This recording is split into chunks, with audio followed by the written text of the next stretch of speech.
Can you imagine? It's been 3 months since we first set foot on Africa. Thus far, I've taken my camera around Cape Town and shot weddings in Swaziland and in the cave villages of Lesotho. We've also gone swimming with white sharks and bungee jumping off the Blaukrans Bridge. After that, we flew over the Namib Desert and travelled up the Skeleton Coast before settling down to live with a Himba for a while. The past 3 months have been intense, but the real thrills are yet to come. This time, we'll get away from the main roads in search of Zambia's most remote villages. Places where humans must constantly be aware of beasts.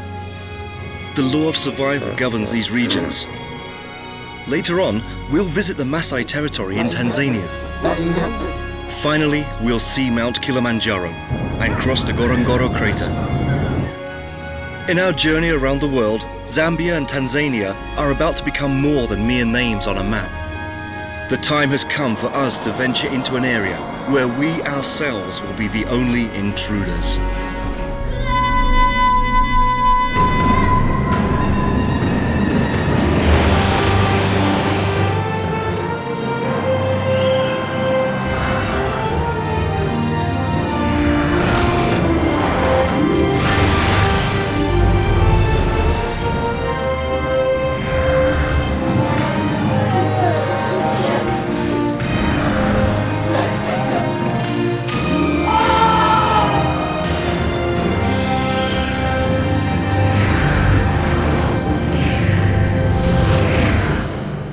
Episode 12, Man Among the Beasts.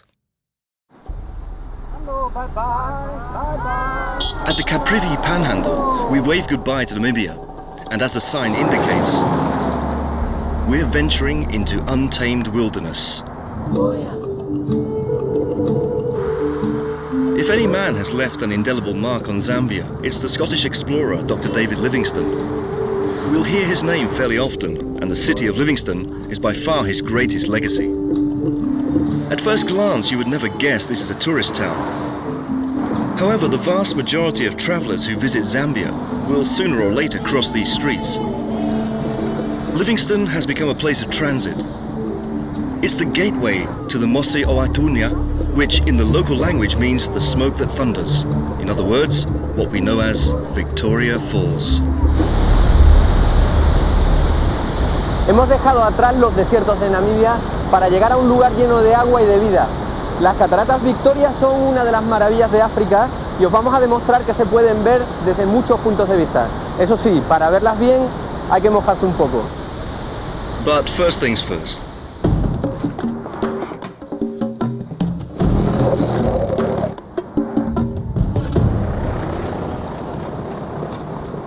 This is something quite common.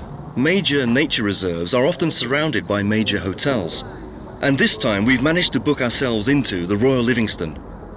They were apparently touched by our round-the-world tour and decided to donate a modest room for a couple of days.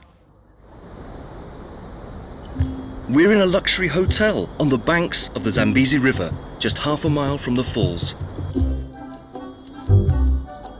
José Luis is determined to demonstrate the full range of options this sort of place offers travellers. Our photographer is meticulous when it comes to weighing his options, and he wouldn't want to overlook anything. For instance, one good way to de-stress is by riding a four-wheeler along the banks of the Zambezi. But of course, it's exhausting. Qué gustazo. Back to work.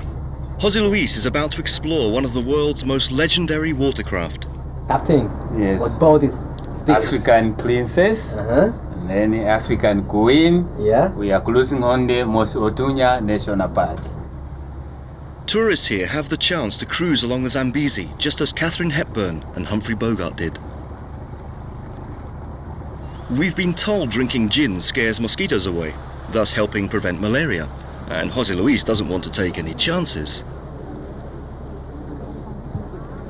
The atmosphere here is laid back, but we should keep in mind that everything out there is wild.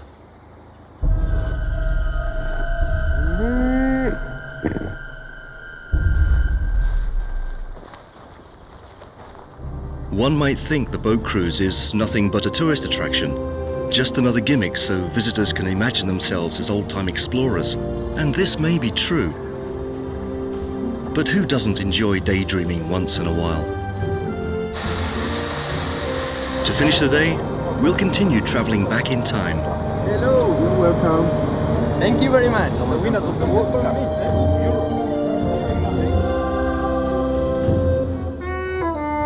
We've just been invited aboard the Royal Livingston Express, a replica of an old 19th century British train. Daniel had been making himself scarce all day, but he reappeared at dinner time. With a dinner like this one at stake, he just felt compelled to intervene. Un buen tinto, Feliu, en uno de los lugares más exclusivos y exquisitos de todo Zambia. Sin duda. Bueno, yo brindo por el tren de Livingston. Por el tren de Livingston, el Royal Livingston Express. As we travel some 12 miles and go back over a century, I find myself starting to feel just a little bit out of place. The train is impeccable, it has leather seats, and the crew looks after every possible detail. But outside, there's a reality that I find even more striking.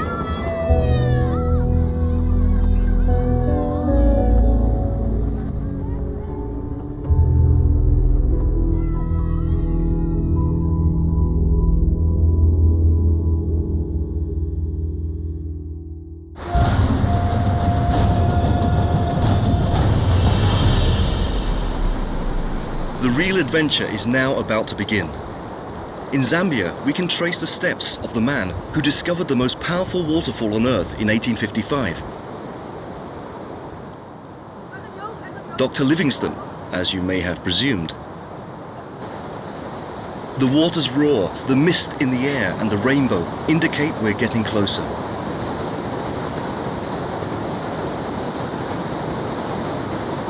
And just then, one of the most spectacular natural wonders on Earth appears before our eyes.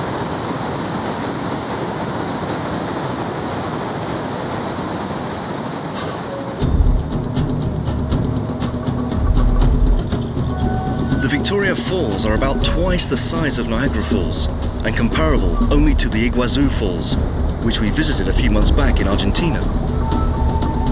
We've planned something different to get a good grasp of their size.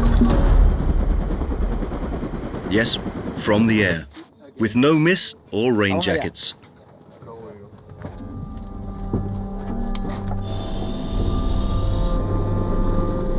A word of advice. Never pass up an opportunity to ride in a helicopter. Especially if you're given a chance to fly over the Zambezi River. We have to fly over several different ravines before reaching the falls. Even the journey over there is thrilling. Look how the rivers have eroded the landscape. The water has carved out enormous chasms. But nothing compares to this image. The Zambezi disappearing into a crevice that's over 1 mile long and some 300 feet tall.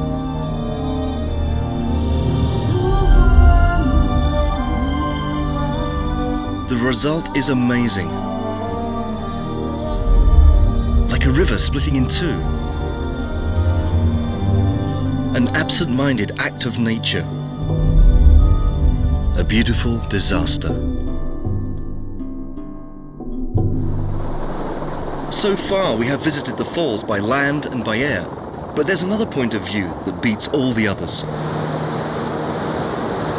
This time, the river itself will take us to its falls. In the middle of the Zambezi, there's a little island that hangs right on the crest of the falls, and at this time of year, the water floods it on all sides. You have to be very careful here. One misstep and the outcome is predictable. But we just can't resist the temptation of setting up our camera equipment on the edge of this cliff. It was from this very spot that Dr. Livingstone first saw the falls. So of course, the island is also called Livingstone Island. Now we can rightly say we've finally done it. In our journey around the world, we have reached Victoria Falls by land, by air, and by water.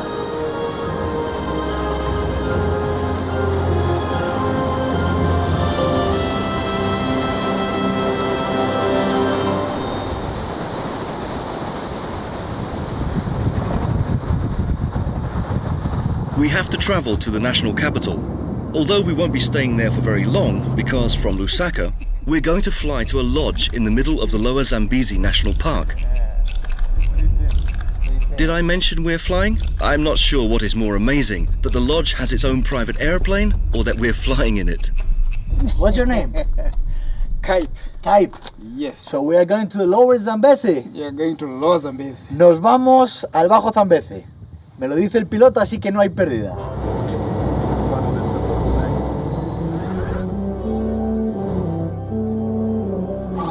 Since we're going to venture into the jungle, this time Dan is the first to volunteer.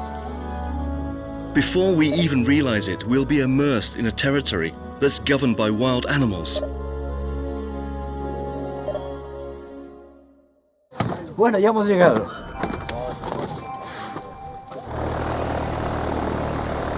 It'll be several days before they come back to pick us up. Until then, we'll be completely isolated. But in fact, we don't really mind.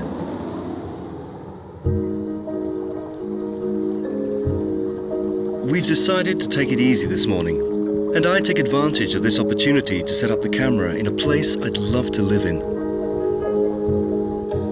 We're definitely reaping our reward here in Zambia after a difficult journey, having covered well over 5,000 miles.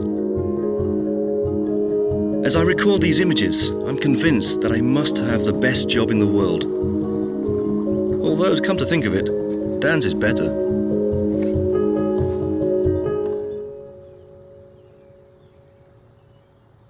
What really defines this lodge are all the things that surround it out there. And to be honest, we're really anxious to go out for a spin. Brian is our guide. I asked if we'd see any animals and he just laughed. That's a good sign. Actually, we didn't have to wait too long.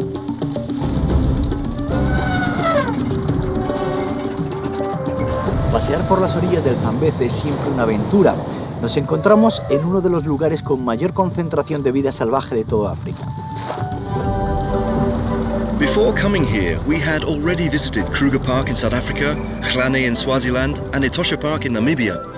But you never quite get used to that jolt that comes from seeing animals out in the wild. At every bend in the road, it's possible to find every imaginable sort of monkey, or a herd of wild boar, or a colony of marabou storks, or even a couple of water buffalo. Each time we enter an African nature reserve, we get the same feeling. Even if you don't see any animals, just the chance that you might see them is itself thrilling. And this is for lion. This is for lion, yeah. Bueno, me está explicando Brian las diferencias entre las huellas de las hienas y los leones. Y aquí tenemos una huella de león bastante reciente, así que habrá que mirar alrededor, no vaya a ser que nos estén vigilando. This moment I would say we are not at the safe place because you know the bush is very thick, and I would say we should keep our eyes, you know, looking aside. And I think it's better we jump in the vehicle because Right now, we are not right? in the Okay, safe. I follow you. Come Yeah. on, come on, come on. Let's go, let's go. There is a high concentration of wildlife in this place, but unfortunately, we'll also discover a high number of rather savage deaths.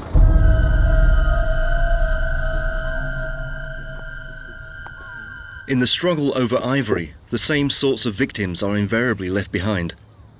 Park and government authorities as well as conservationists do what they can to persecute elephant poachers. But it seems that's not enough. Human beings abandoned this landscape a long time ago. Many communities emigrated from the park because of one of its inhabitants. It may not look as fierce as other beasts, but it's just as lethal. Esta es una de las especies más numerosas del parque.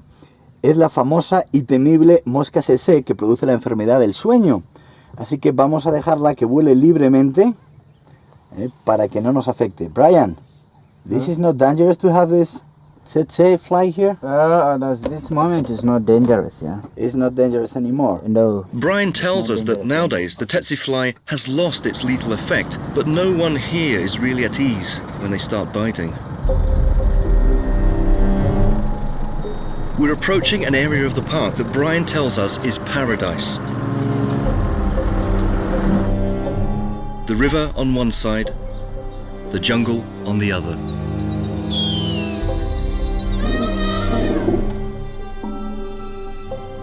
Our guide was right. This place is incredible. Although I hope the car doesn't decide to break down here.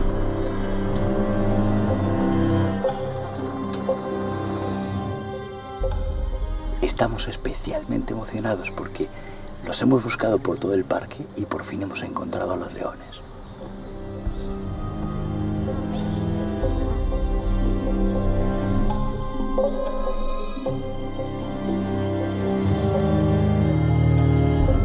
But this isn't the only way to visit the park, and Dan is determined to experience the Lower Zambezi from all possible points of view. He decidido acercarme a los animales de esta región de Zambia al estilo de los lugareños. Para ello son necesarias dos cosas: contar con una buena canoa y abrir bien los ojos. Actually, our eyes have remained as wide open as possible for days. Ever since we got to Zambia, we've been overwhelmed, surrounded by life, with all these eyes peeking out at us from everywhere. The place we are visiting does not belong to us. Its villages have disappeared, and the beasts keep watch on us from the banks. Hidden in the undergrowth and under the water.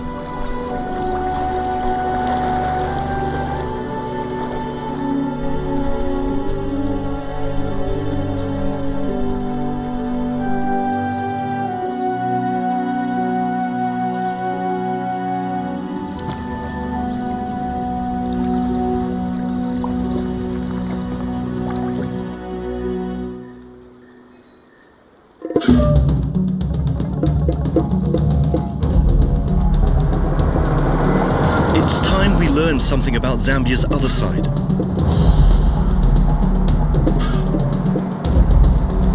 The highway soon turns into a dirt road as we approach Luanga National Park, one of the most visited parks in the country. But this time we're looking for something entirely different. We have no GPS and maps of the area are not very accurate. We resort to a more traditional technique in order to find our way.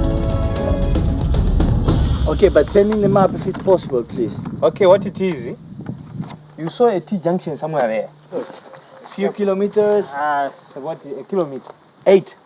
No, a kilometer. 1. Who knows? Who knows? Because we come from the other gate. Oh, from the Mediot gate. Yeah. Give you a rough map. Okay. Because where you're going, there are some loops. We came this way. Oh, somehow you are not supposed to turn to this route. You are not supposed to come this way. Coming using this stream. Oh. Lot of curves and not any sign. So it's hard to drive here. Okay, tell me the direction. The direction. Thanks to this man, we found a campground near the nature reserve. And it's not just tourists that come here.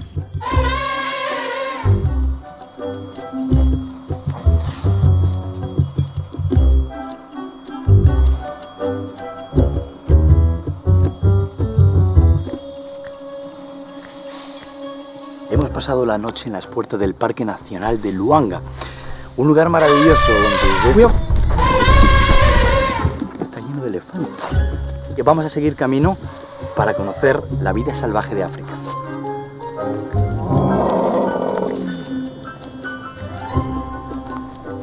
Creo que podemos esperar un poco, The Luanga River marks the limits of the nature reserve, or in other words, the line beyond which you have to pay to get in. But we just discovered that animals have very little respect for borders. That leaves us with two questions. One, who lives on the other side of the park? And two, how do we get there? The plan is to follow the Luanga River and get as close as possible to the villages around the park. As we move ahead, the roads get worse, and we have to cross several dry riverbeds in order to push forward. We are about to venture into an area where people are by no means used to seeing foreigners travelling past.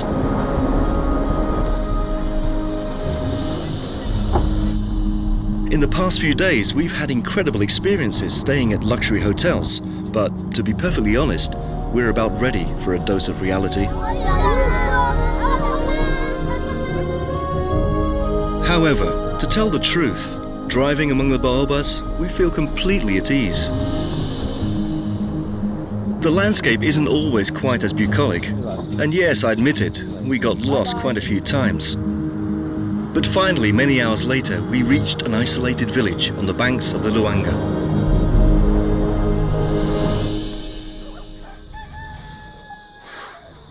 Mukasanga is just one of the many villages that rarely appear on road maps. But for some reason, we've decided to stay here. I don't know, maybe we're drawn to the laid-back atmosphere, or to its serenity.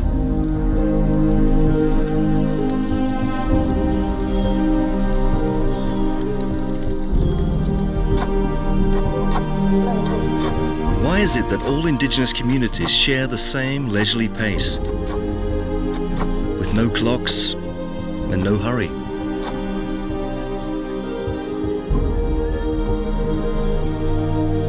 This village is home to the Nawa, a peace-loving and happy people living in the heart of Zambia. Unlike other tribes, they don't ask us to give them $1 just because we're foreigners. I think we'll feel right at home here.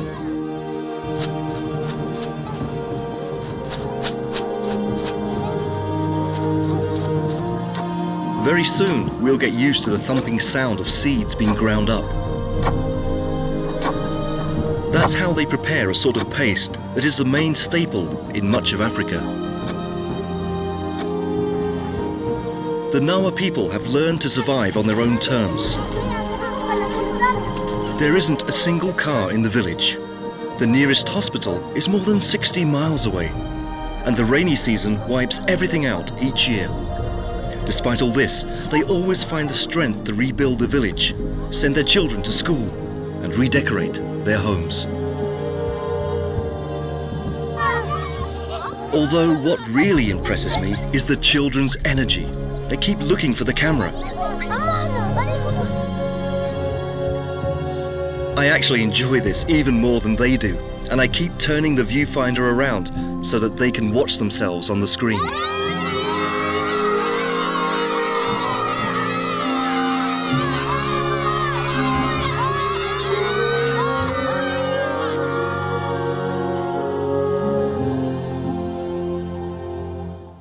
But nearby, things are not quite as much fun.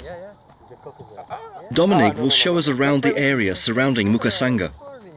He's clearly warned us not to stray or call attention to ourselves. You never met with a crocodile face to face? No. At this very spot, a great many local people have been attacked by elephants, buffalo, and hippopotamus. What kind of excrement is this? It's this. Yeah? It's the buffalo. It's buffalo? Yeah. But it looks very fresh. Yeah. It must be around here somewhere? Yeah. It's in the bush. And those are the tracks of the buffalo? Yeah, yeah. So it was coming from drinking water, going to the bush. As we approach the great Luanga River, we suddenly realize the nature of the problem. And the problem is everywhere.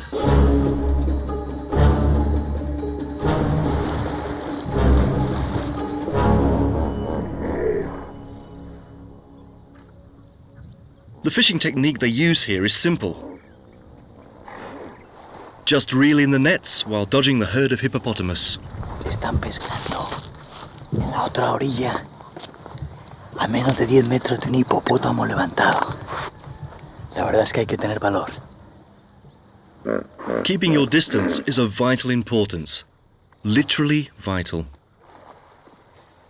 And since we've come all this way, we're going to have a go at fishing too. We've used this phrase way too often, since we've come all this way. That may get us into trouble one of these days.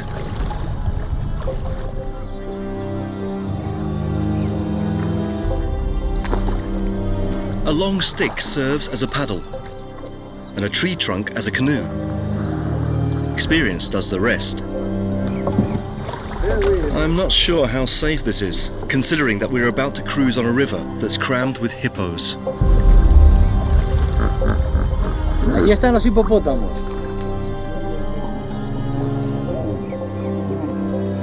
Of all the mammals in Africa, the hippopotamus is responsible for the taking of the most human lives.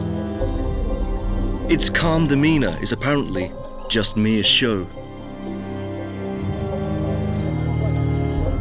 These fishermen know when and how to approach the hippos. But of course, they're not infallible. And if you think you'll be safe from an attack further inland, just remember that these massive creatures can reach speeds of up to 25 miles an hour. This is the real world across the river from the tourist parks. Each of us does his best to go unnoticed, trying not to attract attention, even trying not to breathe. That's basically what these fishermen do every day.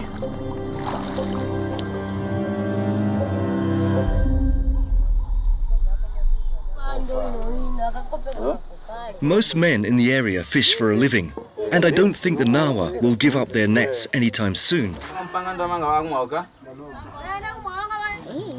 But now we're starting to realize that in this corner of the world, filling the kettle with fish is quite a feat. Statistics are dreadful. Every year, the wildlife at Luanga National Park kills at least one human that never appears in the newspapers.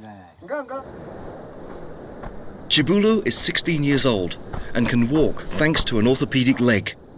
With the help of his teacher, he tells us his own version of the Nawa's reality. What happened that day, Chibulu?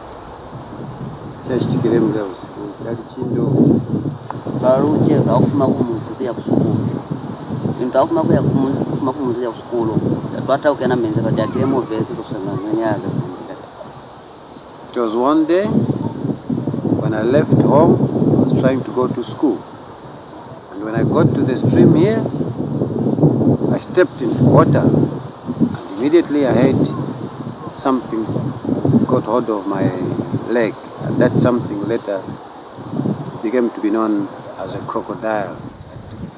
They don't have even boats to cross the river. No, they don't have. So they go They like don't have. walking or swimming? They do both.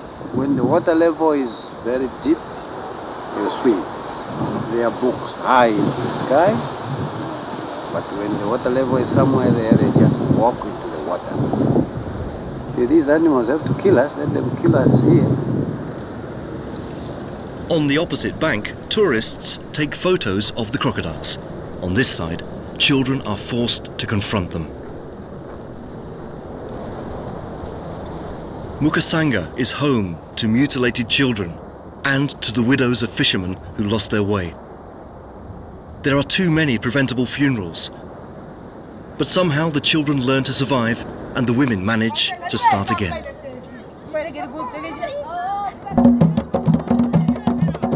On our last night here, some young men take out their drums to offer us a musical farewell.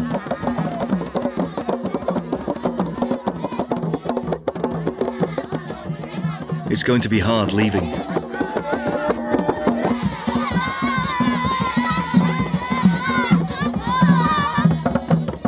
These days, it's difficult to imagine a place where wildlife so completely dominates human life. But these people have proven that the drama caused by crocodiles and hippopotamus cannot diminish their happiness.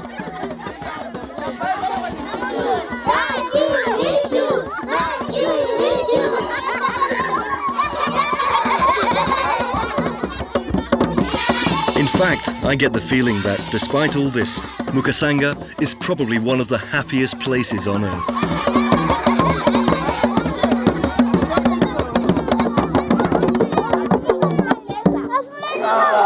Thank you. Thank you. Bye-bye. Bye-bye. My friend. Bye-bye. Bye-bye. When you set off to spend 2 years traveling by car, you often feel like you're leaving a place way too soon. However, on this trip, there's always another fascinating place waiting around the corner.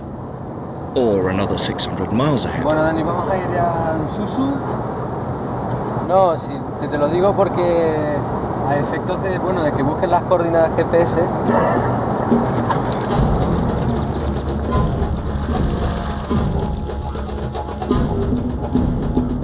We're traveling through Malawi to avoid the tortuous roads of northern Zambia. We don't have time to explore this country, so we leave Lake Malawi behind, with its beaches full of fishermen lucky enough to work in much calmer waters than the ones we've just seen in Zambia. Our destination is much further north. It's a place we had marked in red on the map when we first started planning our trip around the world. After traveling for over 2 days, we reached Tanzania's wildest region.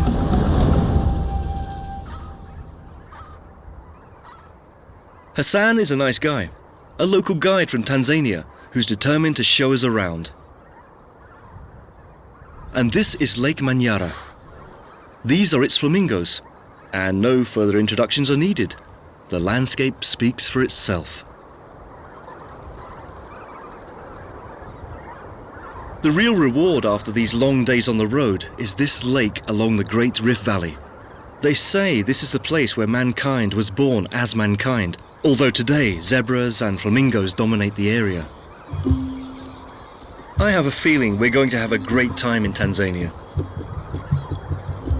No sé si hemos conseguido integrarnos en la cultura masái, pero desde luego estamos en su territorio. Eso significa que hemos llegado a Tanzania y desde aquí vamos a conocer no solamente la cultura de esta región del mundo, sino los parques naturales más famosos de África. I think so too. The Maasai outfit looks horrid on him. He doesn't have much style.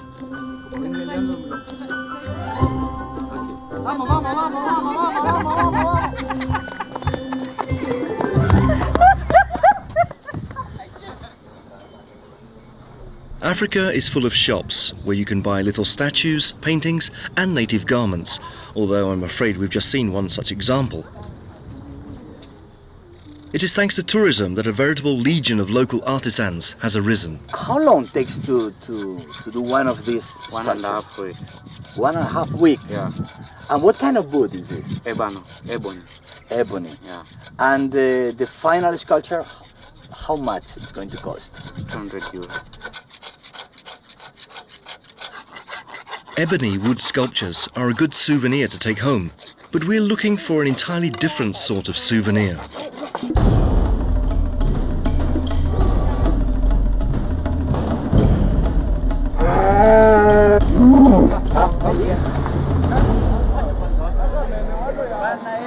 Let's not get ahead of ourselves. The first thing we do is visit the Datoga's markets, and the first thing they do is ask us for tons of dollars in order to record there. I'll pass. Plus, it's better to go out into the countryside to see how they live. The Datoga live in the villages to the north, which is where we're headed. Dan and Jose Luis are trying to communicate with some men.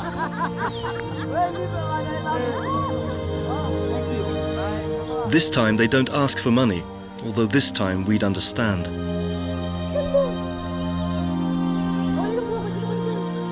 The Datoga are an isolated community.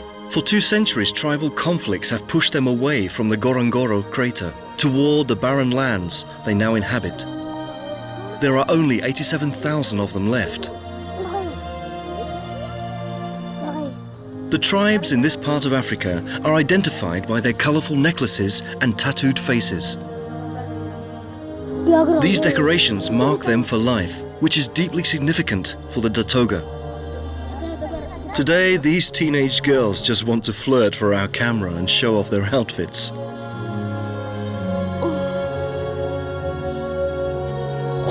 But as far as reality goes, this image is much more eloquent.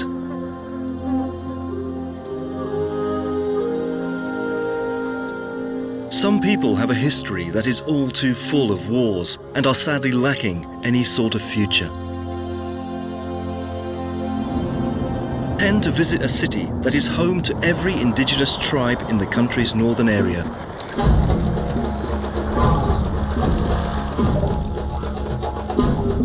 Like the city of Livingstone in Zambia, here in Tanzania, Arusha is the point of departure for all those searching for adventure in the nature reserves.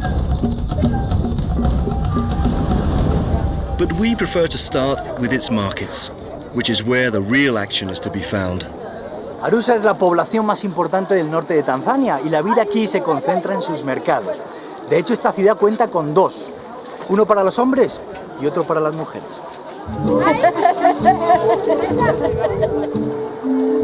Tradition is very clear on this point. Men partake in certain activities and women partake in others. The market's alleyways are laid out by product and, consequently, by gender.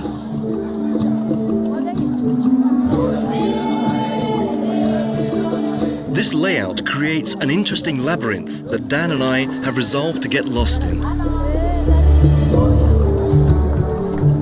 It's possible we may be the only foreigners visiting the market right now. That and the presence of my camera inevitably draw attention. But we don't feel out of place. On the contrary, Tanzanians seem rather extroverted, and in fact, people act very friendly towards us. Ah, you can Spain. Lo cierto es que en este mercado se puede encontrar de todo: cereales, telas, frutos y pescado recién traído del lago Victoria. Yeah. Estoy con mi amigo Joseph. Yeah. Joseph, Yeah. what is the name of this fish? It's a daga. It's gonna calling name daga Daga. in Swahili. Yeah. Ok, vamos a probar el pescado del lago Victoria llamado daga, seco y salado. Thank you. Yeah. Let's try, my friend. Yeah. Kuna Okay. matata. Hakuna matata. It's good. Yeah, it's very interesting. No bad, huh?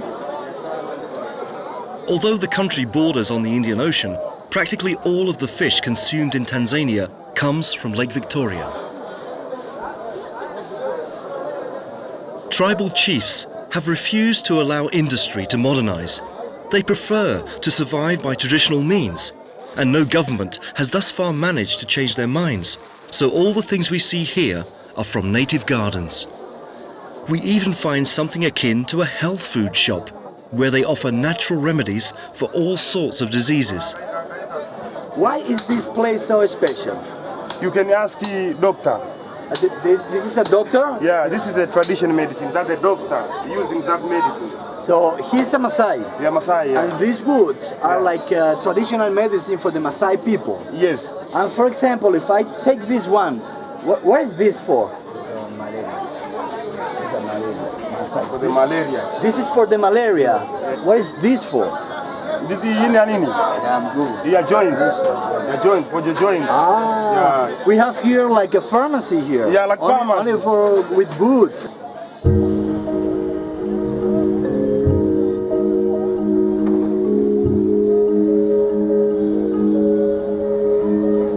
Arusha has grown to become a city that's used to travelers passing by, and there are lots of small businesses here.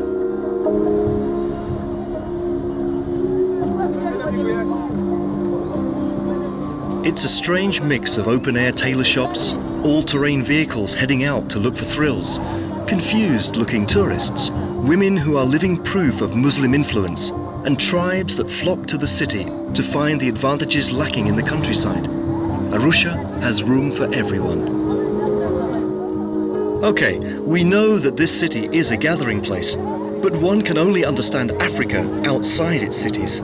So we leave Arusha in the hopes of venturing into the Tanzanian countryside. It's not long before we stop the car. Unlike the market we just visited in Arusha, this is a 100% Maasai market.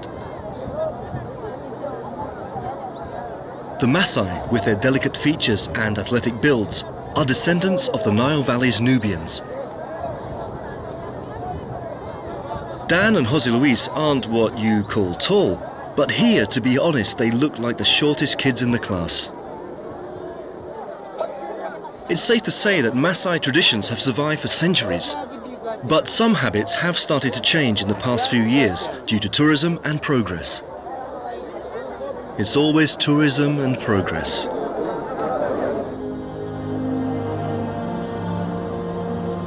However, one thing will never change, even in 1,000,000 years. Their sacred site. The vast majority of Maasai communities live around this almost 20,000-foot high sanctuary.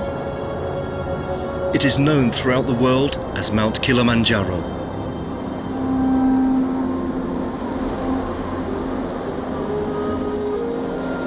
We are about to venture into a land shared by giraffes, acacias, buffalo, and Maasai villages. For many people, the heart of Africa lies at the foot of Mount Kilimanjaro.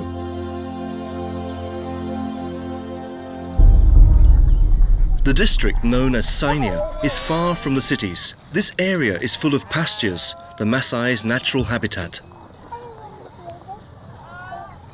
We've gone through this before. First, we have to talk to the community's leader in order to visit the village. Bye. Bye.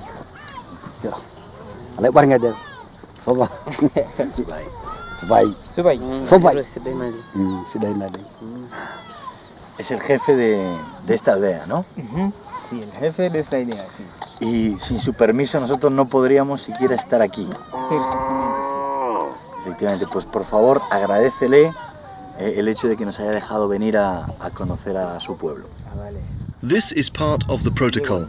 It's basically just a question of good manners. In any case, the patriarch's permission is a necessary requirement. Here, every house is the chief's house.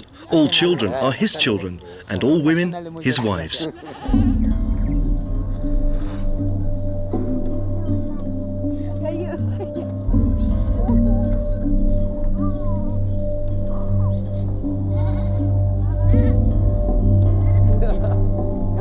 Polygamy here is widespread, but among the Maasai, both men and women practice it freely.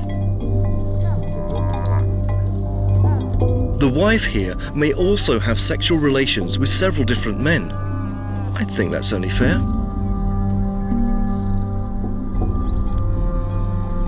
Unlike the Datoga, the Maasai consider agriculture to be impure.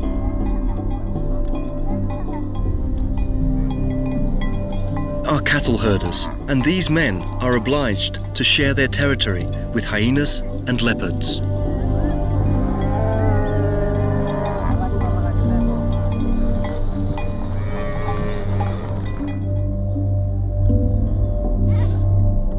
Upon turning 16, each Maasai must hunt down and kill a lion using only a spear. In Tanzania, the law protects these animals, but the Maasai continue to practice this baptism of fire in order to gain the community's respect. It must be hard growing up in these villages.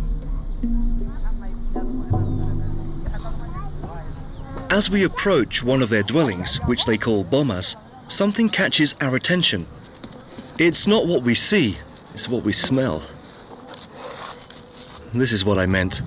Cow manure is mixed with water in order to build the solid walls of these adobe homes, and the work is done by hand. Ugh. ¿Y esto no huele mal después dentro de la casa? No, porque cuando está seca no huele. Ya no huele. Sí, pero ahora sí, porque... Sí. Ahora claro. Ahora un Sí, poco. ahora un poco. Sí. Está fresca. Sí. Okay, so we definitely do not share their aesthetic sensibility, but as soon as the cow manure dries, this family will have a much sturdier home.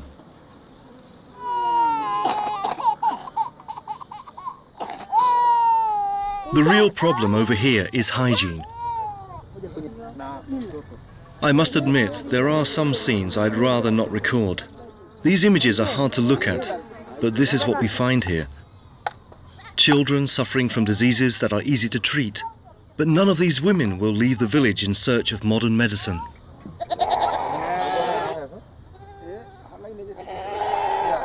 They generally reject technology, although they do use chemical products to remove lice from cattle.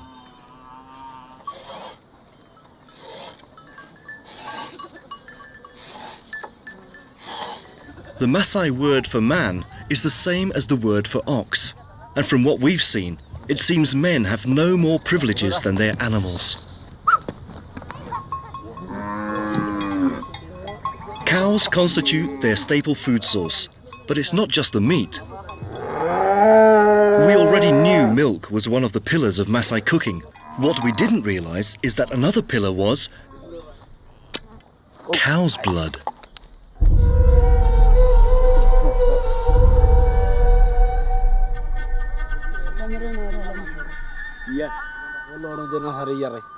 What's most amazing is that the children stand in line to drink blood. One by one, they wait their turn as if they were waiting for a sweet, as though they had won a special treat for dessert today.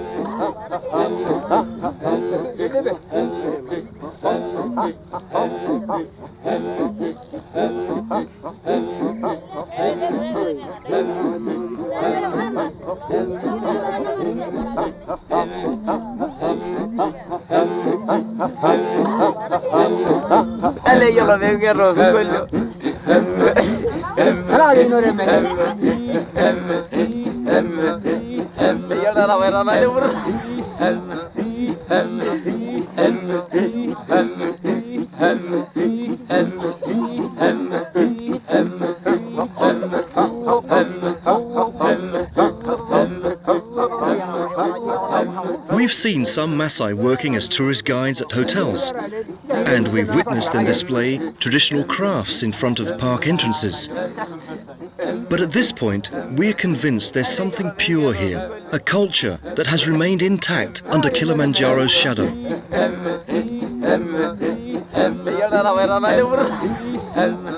The Maasai are eternally linked to their territory, and this is possibly the wildest expanse of land in the world.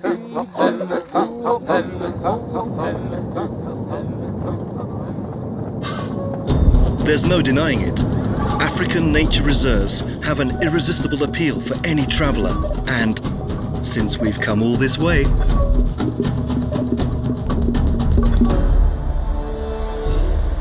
none of us feels like we're ascending up the side of a volcano. But here we are, in one of the most exuberant places in Africa, moving across the jungle. The fact is, we're about to enter an earthly paradise. Although we'll have to continue for a while, up roads plagued with baboons, and through dense acacia woodlands. A bit further, and we'll reach the summit. And then suddenly, we see it lying there before us.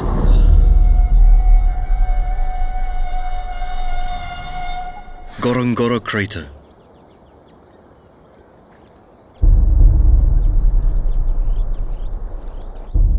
Though it may not seem like it, we're right inside a giant volcano whose walls rise up 2,000 feet, protecting an ecosystem which is unique in all the world. We are currently about 7,200 feet above sea level, traversing a crater that covers an area of about 160 square miles and is home to 25,000 animals of every species you can possibly imagine.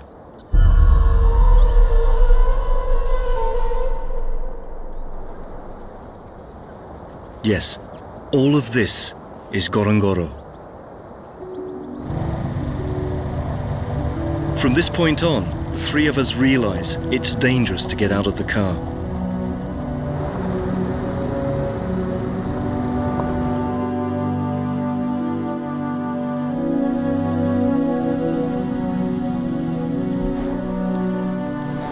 Not even in Lower Zambezi did we see quite so much wildlife.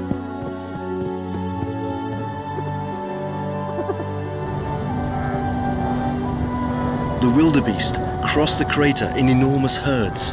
They're everywhere, as are the gazelles, who run about oblivious to the fact that they live in such a unique place.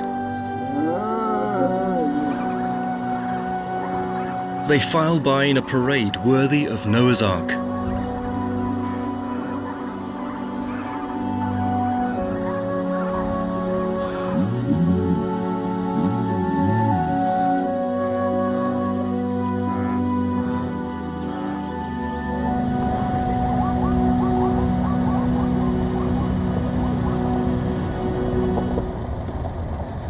Estos son los pasos de cebra del Ngorongoro. It seems we also have to grant wildebeest the right of way. And there's no speed limit of any sort. But like in any other city, traffic jams here are a fact of life.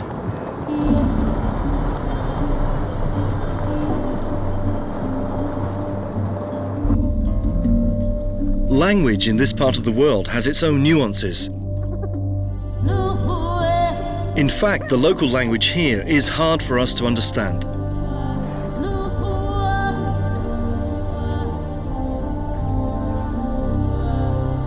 It's time for us to say goodbye and leave the world of wildlife behind. A world where men are destined to become warriors because here only the strongest survive.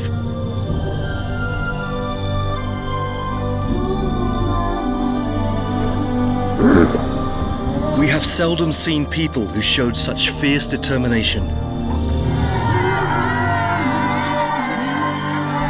For many, this place is Eden, but others think of it as the most hostile place on the face of the earth. That is the price of living free in this wild world. The price paid by men living among the beasts.